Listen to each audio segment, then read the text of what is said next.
Hey, what's up you guys? It's Liddy once again. I don't know where to start this video. I haven't posted it's not that long. Well, my brain is like all scattered and stuff. And this is going to be a very different video than my other videos. It's going to be more of a rant because certain things happened last week and I wanted to share it with you guys.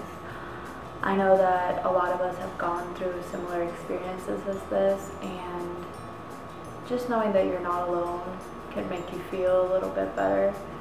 But I sometimes use filming or talking to the camera to vent out my frustrations, and I feel like I need to vent this because it's making me feel really bad. So I'm going to start from the beginning. This is my last semester in college. For those of you who don't know, I am finishing my business administration's bachelor's degree. It has been a really long time coming, and I've been very excited for this journey to be done. When I was diagnosed with fibromyalgia, I went directly to my school, to my business school, and I talked to them about it, and they included me in a program for people with special needs. I think I mentioned it in one of my videos, but just in case you haven't watched that, briefly I'm going to explain to you what the program consists of. Basically, each of your teachers every semester gets a letter explaining if you have a certain disability, whatever it might be. It does not specify the disability, but it explains the needs or the special needs that you have, or that they should help you with through the semester.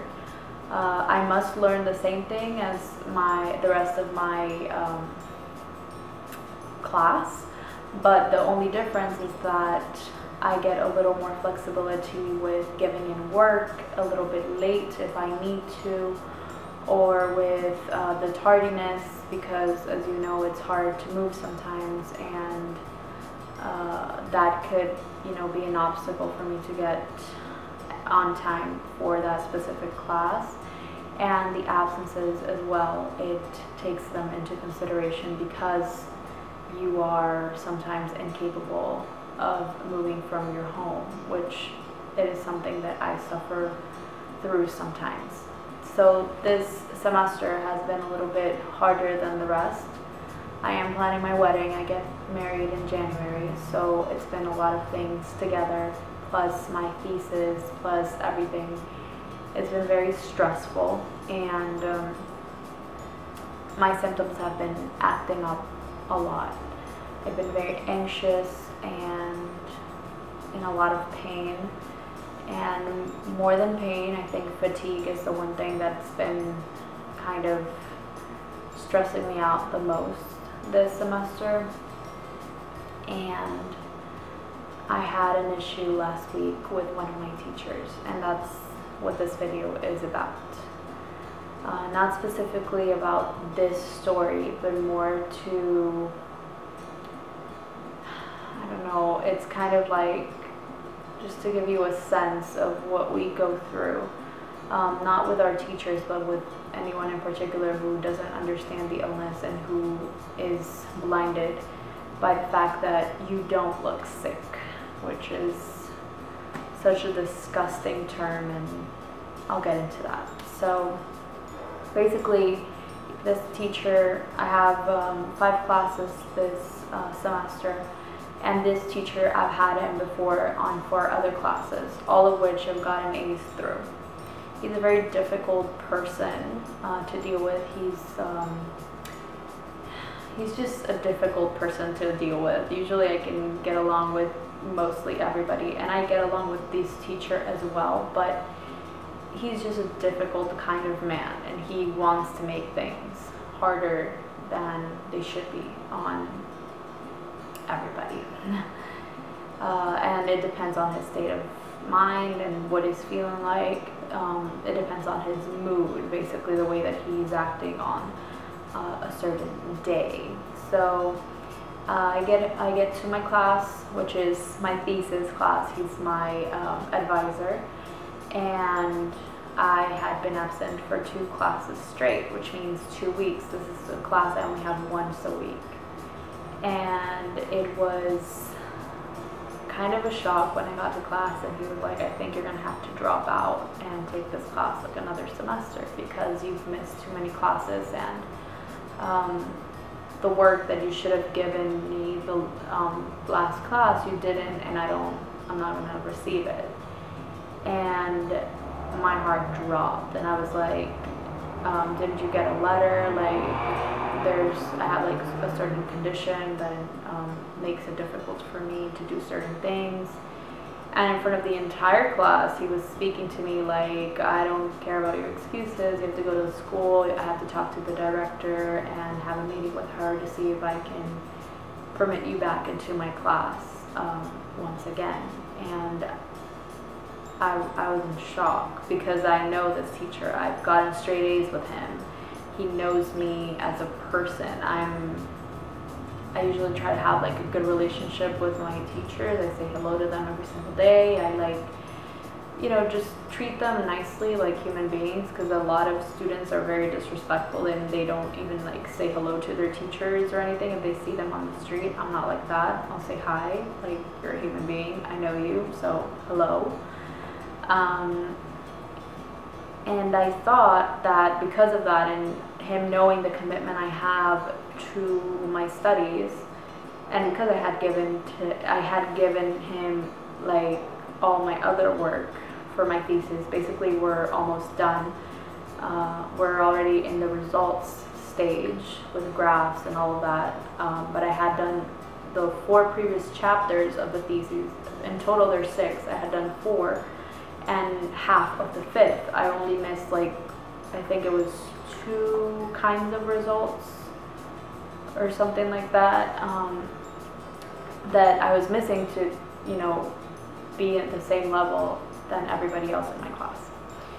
And he didn't let me give in the work. So I was kind of very upset, and I went to my school coordinator and I talked to her about it, and I was like, listen, he doesn't want to let me back into class. I've missed classes, I must admit it, and I didn't give in the last, basically the last homework for the thesis. I didn't give it in because I wasn't here, and he's not letting me give it in now. And so she was like, don't worry about it, I'll talk to the director and we shall see what we can talk to him about, but in the worst case, you're gonna have to drop out. She was presenting to me a case where I wasn't prepared to hear it from her, where she said that I could maybe have to drop out. And just thinking about it makes me want to like die. It has been such a difficult road, and I have put so much effort into my studies, and despite my illness I have gotten really good grades, and I always try to do what's expected to me plus more. Despite me not being able to give things on time always, I always try. So my teachers do see that, like, for the 90% of the times in the classroom, like, I give in all of my work.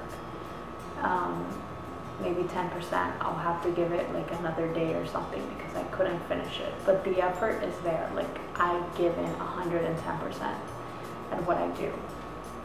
And it was very heartbreaking to see that a teacher didn't recognize this despite having me as a student for 4 other classes, in which I excelled in all of them with him. Despite him being a very tough teacher and very strict and a tough grader as well. So that was disheartening. And but I had my coordinator, school coordinator, and my director go in and talk to him on Monday, and they explained to him. The director kind of went into my defense, and she was like, I've been looking at the students' grades. I've talked to teachers about her. What do you think about her? You've had her in other classes. And he was like, she's an excellent student and stuff, so this comes as a surprise for me and all of this. And she was like, I know of somebody very close to me that has fibromyalgia, and I know what this illness entails. And I can tell you that this girl is not taking advantage of anything. She has her limitations, and we're going to grade her based on the work that she gives in, not on attendance, not on tardiness. And you're not going to mark her down because she's 15 minutes late to class or because she gave you something a day late. So basically that's what was spoken of, and it got resolved, but the whole issue made my weekend very, very sour. I was very sad. I was crying. I didn't know what to do. This is a chronic illness, and it isn't anything we have any control over. And my head, in my head I have all the capability. I'm smart, and I'm not just saying that because, you know, I want to feel or because I think I'm better than anybody. Absolutely not. But I do think I'm very smart, and I want to graduate. This is something that I set my mind to, and I want to do this. And this teacher was adamant that he didn't see anything wrong with me, that he didn't understand what the limitations were that letter was talking about, because he didn't physically see me struggle. He saw me as a person that was completely healthy, despite that not being the case. And that is why I want you guys to know, or I would like for you to think before judging someone. You don't know what anyone's struggle is. You don't know what anyone's life is like. You may have an idea of what it's like, but if you don't know, you can't make a positive judgment or a real judgment where you're 100% sure that this is what's really going on in that person's life. So I had a horrible weekend because of this, because I was picturing like the worst things possible, and that I was going to have to like drop out of school because I wasn't going to be given a chance to give in the work that I missed, or because he was going to be very tough on me with attendance. And thankfully that wasn't the case. I haven't seen this teacher again. I'm going to see him on Friday, and it has me a little bit nervous, but I feel a little bit better knowing that my school understands my illness and they're able to help me with that aspect. So basically that's what I wanted to talk to you guys about. And I've gotten a couple of comments here and there about, but you look really happy, or you don't look sick, you must be better. You don't know that. As someone who's suffering with a chronic disease and with pain most of the time, we have to find ways to cope. I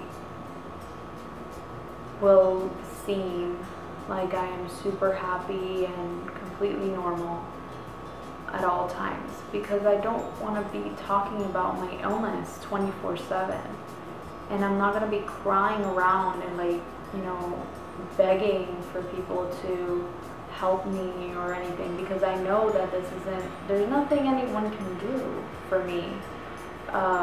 Despite hear me out sometimes, but that's like the people that are closest to me that I vent to sometimes, that I'm like really frustrated with maybe a certain symptom like pain or fatigue. But for the most part, you're not going to see me complaining, and you're not going to see most patients, fibromyalgia patients, complaining either, because they have to find ways to cope with their illness, and they have to find ways to be able to live with it, basically. without making such a big deal out of it, because we have to live with this every single day. So basically that's what I wanted to talk about. I hope that this video isn't too down, kind of a down mood, or a downer, whatever. Like, my brain is not working today, I swear. Like, I've had a rough couple of days and I haven't been feeling that good. But I hope you got or understood what I was trying to say, and just keep strong, guys. And I just haven't been feeling like that well, like emotionally, because of the things that happen. But keep strong for one another, give each other support, be part of all the fibromyalgia support groups where you can find people that are going through similar struggles in you, so you can find a place where you can, where you can feel like you're accepted and that you're understood, because I think that's like priority for all of us, or that's at least what is my priority, knowing that I'm not alone and that I'm not going crazy, because we do spend a lot of our time by ourselves going through all of this, and knowing someone else might be going through something similar, it alleviates so much of that pressure that we put on each other, on ourselves more than anything, about the things that we think that we're, that we need to be doing, but our body doesn't let us. So that's basically it, guys. And if you have any questions, please leave them down below. And if there's anything I can help you guys with, you can always write to me. I usually reply fairly quickly to everyone. But if I don't, don't be afraid to write again, because, fibro brain, and sometimes I might forget to reply something.